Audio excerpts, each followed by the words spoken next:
Welcome to Chillin' 101. We hope this video helps. In this video, I will explain how to disconnect a Dodge Challenger battery. Before starting, prioritize safety by wearing protective eyewear and gloves. Make sure your Challenger is completely turned off and the parking brake is firmly engaged. The battery in most Dodge Challengers is conveniently located in the trunk, so you'll want to access that area first. Taking these initial steps ensures a safe and smooth process. Now, let's disconnect the negative terminal. You'll need a 10mm wrench for this step. Locate the negative battery terminal, which is usually marked with a minus sign. Loosen the nut on the terminal clamp, then carefully remove the cable. It's crucial to keep this cable from touching any metal parts of the car to prevent accidental shorts. This is the first electrical connection to break.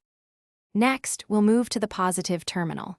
This terminal is typically covered by a red cap and marked with a plus sign. Again, use your 10mm wrench to loosen the nut on the positive terminal clamp. Once loosened, carefully lift the positive cable away from the battery post.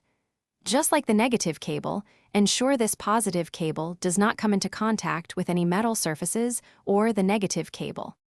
With both cables disconnected, you can now remove any battery hold-down clamps or straps.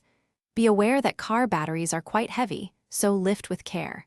When you're ready to reinstall or connect a new battery, remember to reverse the process. Connect the positive cable first, then the negative cable. Always ensure all connections are tight and secure for proper operation and safety. Thanks for watching.